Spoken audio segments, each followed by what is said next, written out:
I stopped calling my children, and suddenly they started knocking on my door again.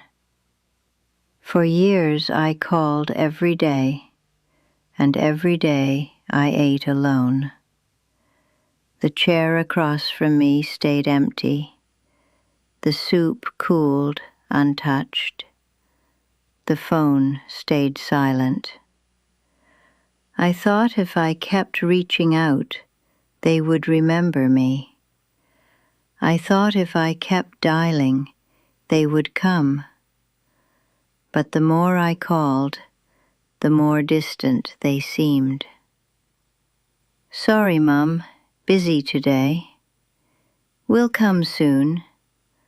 Love you. Click. Silence. The silence grew louder than the words, until I realized I was chasing shadows. At 83, I've learned something cruel. Sometimes love means not picking up the phone. So I stopped calling. The first days were torture. My hands twitched for the phone, but the only sound was the ticking clock. I walked through the garden, noticing roses I hadn't seen bloom. I sat at the table, staring at the empty chair, and I waited. And then, on the fourth day, the phone rang. It was my daughter. "Mom, are you okay? You haven't called." I smiled quietly. "I'm fine." She paused. "We'll come by this weekend." That weekend, my house was full again. Laughter echoed in the rooms. My grandchildren ran through the hallway. My son fixed the broken chair. My daughter cooked in the kitchen. And I sat there, watching, realizing that silence had done what words could not. It felt cruel, but it worked. When I stopped calling, they started wondering. They started missing me. They started remembering that love is not one-sided, that family is not just about answering calls, but about showing up. It wasn't punishment, it was dignity, and dignity is what brought them back. I learned that silence can be the loudest call of all. I'm not saying this is easy. The nights were long. The house was quiet. I questioned myself every hour. But in that silence, I found something I had lost: respect for myself. Because when you stop chasing, you give others the chance to come to you. And when they do, the sound of that ring, the knock on the door, the laughter in the hallway, will mean more than all the unanswered calls before. I'm 83, and if your children never visit, maybe it's time to stop calling. Not out of anger, not out of punishment, but out of love and self-respect. Because sometimes silence is the cruel trick that saves you. The truth is, I didn't stop calling because I wanted to teach them a lesson. I stopped because I wanted to teach myself one. I had spent years believing that love meant reaching out, no matter how many times I was ignored. I thought persistence was proof of care. But persistence without respect is just begging, and begging is not love. The silence gave me space to breathe. It gave me time to notice the world around me again. The garden, the birds, the way the sunlight fell across the table in the morning. I realized how much of my life had been spent waiting for a phone to ring. And when it finally did, it was different. My daughter's voice carried worry. My son's footsteps carried guilt. My grandchildren's laughter carried joy. They weren't just visiting out of duty. They were visiting because they felt my absence. Absence can be powerful.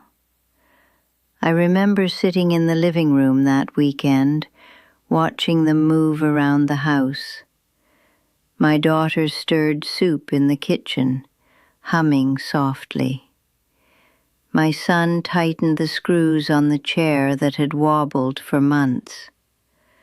My grandchildren ran through the hallway, their voices bouncing off the walls. It felt like life had returned. And I thought to myself, all of this came not from another call, not from another plea, but from silence. It felt cruel, but it was the kind of cruelty that heals. Because sometimes silence forces people to listen. I know what you might be thinking, but what if they never call back? What if they never visit? That fear haunted me too. Every night I wondered if I had made a mistake. Every morning I stared at the phone, waiting. But here's the truth. If they never call, then at least you will know. You will know that you gave them the chance. You will know that you stopped chasing. You will know that you respected yourself enough to wait. And if they do call, if they do visit, it will mean more than anything. Because love that comes freely is worth more than love that is begged for. I'm 83, and I've learned that dignity is not about pride. It's about peace. It's about sitting at the table, knowing you are enough, even if the chair across from you is empty. And when that chair is finally filled, when laughter returns to the house, you will know that silence was not a punishment. It was a gift. I remember one evening after they had left, I sat alone in the quiet house again. The laughter had faded, the footsteps were gone, and the silence returned. But this silence was different. It wasn't heavy anymore. It wasn't filled with longing. It was filled with peace. The silence taught me something else, too. It taught me patience. Patience is not waiting with desperation. Patience is waiting with peace. It's sitting in the quiet, knowing that you are enough, even if no one calls. It's walking through the garden, hearing the birds, feeling the sun, and realizing that life is still beautiful, even in solitude. I began to see my days differently. Instead of measuring them by phone calls, I measured them by moments. The smell of fresh tea in the morning, the sound of rain on the roof, the way the light shifted across the floor as the hours passed. And when my children did visit, Those moments became richer. I no longer clung to them with desperation. I welcomed them with joy, but I also knew that I could stand alone when they left. That was the real gift of silence. It gave me back my dignity.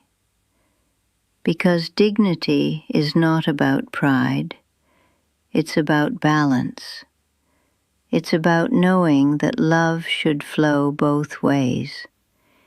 It's about refusing to beg for scraps of attention and instead waiting for genuine connection. I remember one Sunday afternoon, my son sat across from me at the table. He looked at me and said, "Dad, I didn't realize how much I missed this." My daughter nodded, tears in her eyes. "We thought you were fine because you kept calling. We didn't realize how quiet it must have been." Their words pierced me, but they also healed me. They hadn't stayed away because they didn't care. They had stayed away because they thought I was always there, always reaching out, always filling the silence. When I stopped, they finally heard it, and that silence reminded them of me. It reminded them of the mother who had always been there, the father who had cooked meals, fixed doors, told stories, and filled the house with warmth. Sometimes silence is not absence. Sometimes silence is presence. I'm 83, and I've learned that the cruel trick is not cruel at all. It is simply a way of reminding your children that you matter, that your presence is not guaranteed, that your voice is not endless. And when they realize that, they come back. Not because you begged, not because you pleaded, but because they remembered. And when they remember, the sound of their footsteps, the laughter in the hallway, the knock on the door, will mean more than anything. The cruel trick, as some might call it, was really just silence. But silence is not empty. Silence is full of meaning. It carries weight. It carries presence. It carries the reminder that love is not endless chasing. It is balance. I began to see my children differently after that. Not as people who had abandoned me, but as people who had forgotten the warmth of family dinners, forgotten the comfort of sitting together in the living room, forgotten the sound of my voice when it wasn't on the other end of a phone. And when they remembered, everything changed. They started visiting more often.